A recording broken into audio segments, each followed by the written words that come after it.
No, my presentation. Oh. Well, technically your voices will be in it probably, but that's about it. So I take it we're gonna start by opening on Chrome, not Firefox? Yeah, I don't think it matters too much. If you're more comfortable with one, it wouldn't really. Chrome's, they both work. Like, so whichever one you use doesn't really. And I don't know if having Chrome. I don't know if there's anything that doesn't work on Firefox, but it's conceivable. We're gonna pass around the sign up list. If you're on there, just initial. If you're not, then write your name under it. It's session 1 in the PM, the 4th column.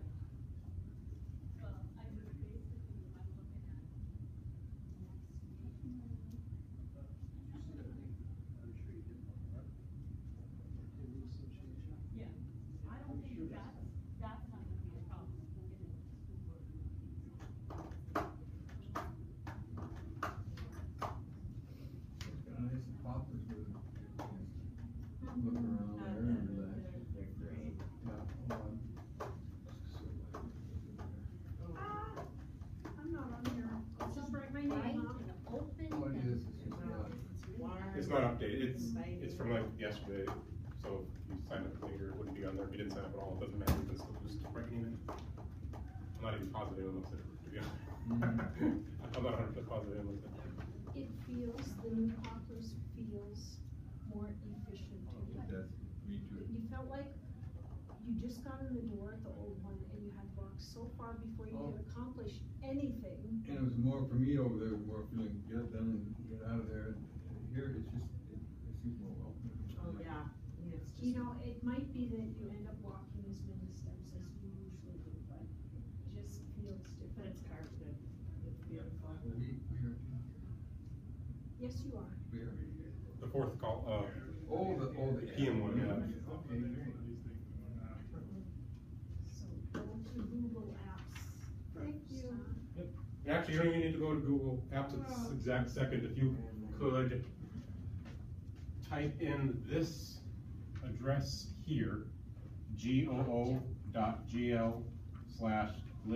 big C little g little s 6t.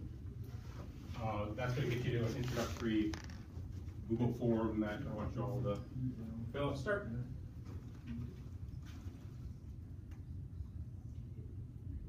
It's a T or a plus? As a T.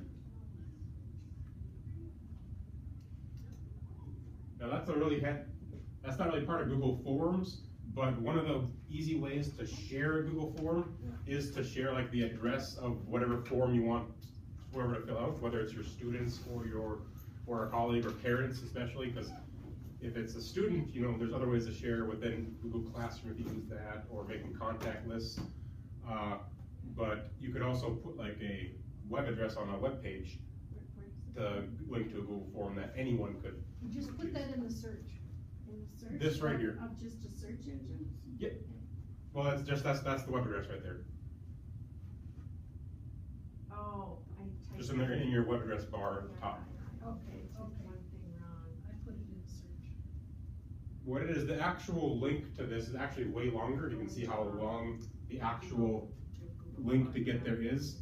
But I went to a website called goo.gl, and there's also bit.ly, like bit.ly, which are web address shortening things. So if I typed in goo.gl, I could take a really, really long web address, like for example, this one right here, take a really, really long one, copy and paste it into here, and it'll shorten to something that's way easier for like a student or anyone to type in or to Okay, Chrissy, copy. how did you get there? I just typed that into my search engine, the goo, that goo.gl/sc thing.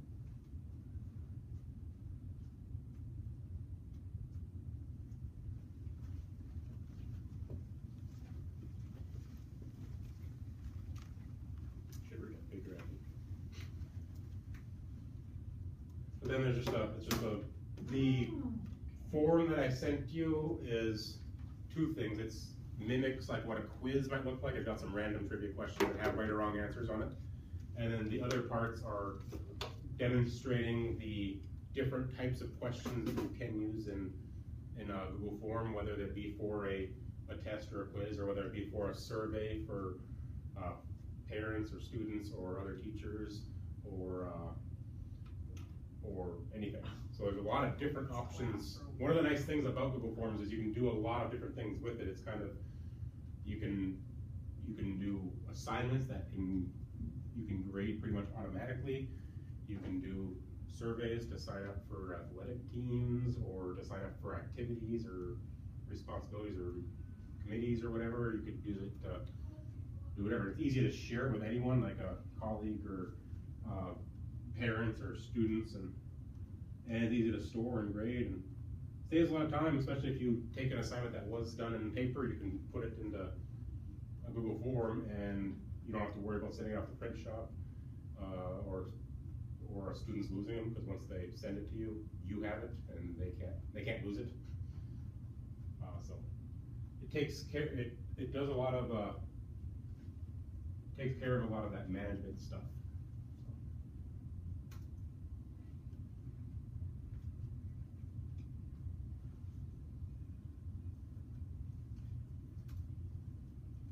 Now the page that you're seeing right now is like the edit mode. This is where you would make the actual form. This is what I made, and I'll show you how to use that. There's several different, there's several different ways to do it. I can also see as you guys are turning in assignments, I can see who's finished and who isn't. Like no one's finished it in this class yet, but these are the ones from previous classes that have already finished it. So if you can use the same form for, every one of your classes, if you're teaching, if it's the same subject, or for however many classes have that same subject. And yeah.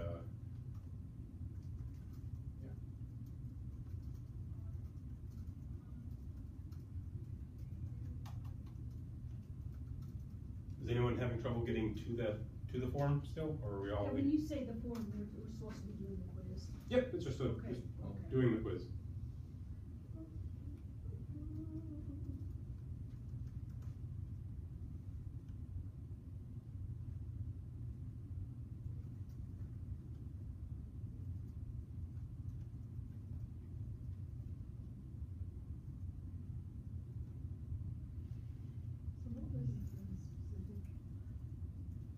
Was there a specific address that you had? The top one right up there, the GOO.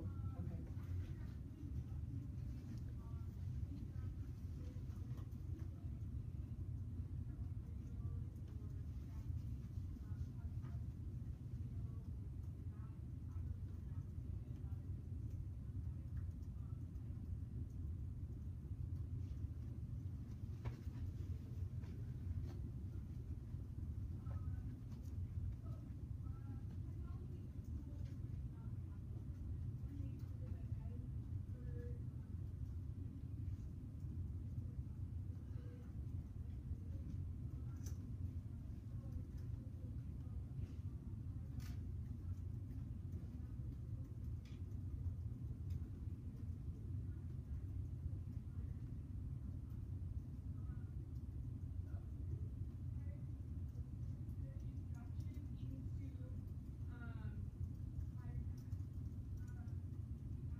After you finish, if you wanted to go into your Google Drive,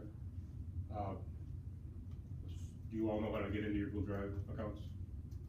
If not, I can do that too. But then go to New, and you have to go to the More, and then Form.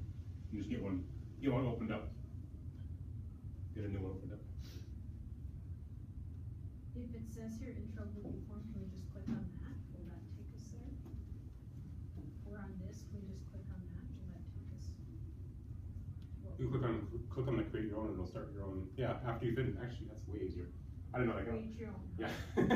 Yeah. So after you, but Okay. yeah, if you're still on that, you can click on the And then I want create your own, but Okay. From here, Oh, I see. Is Kim Go to- in here? go to get started. There. So now you have your new form started. okay.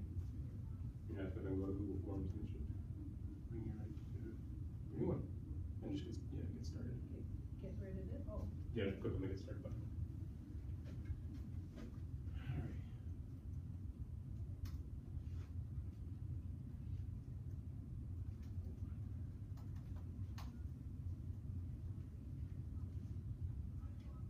So we don't have to click anything here, we just continue down here? You can start, I'll talk about all that stuff, I wanna wait till everyone's kind of to it, but if you wanted to, if you're, No, I'll wait. Am I there? Yep, you're there. Okay. Yep. So the untitled form at the top, that's kind of where we want everyone to start out.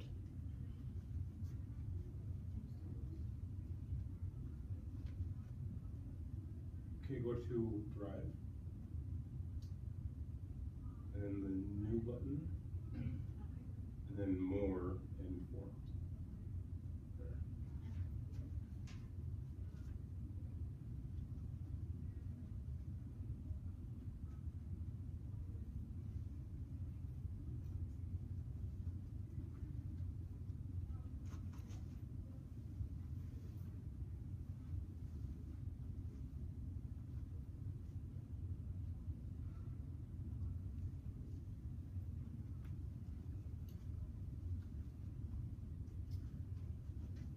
Alright.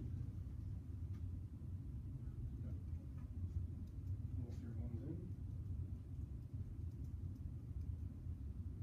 Alright.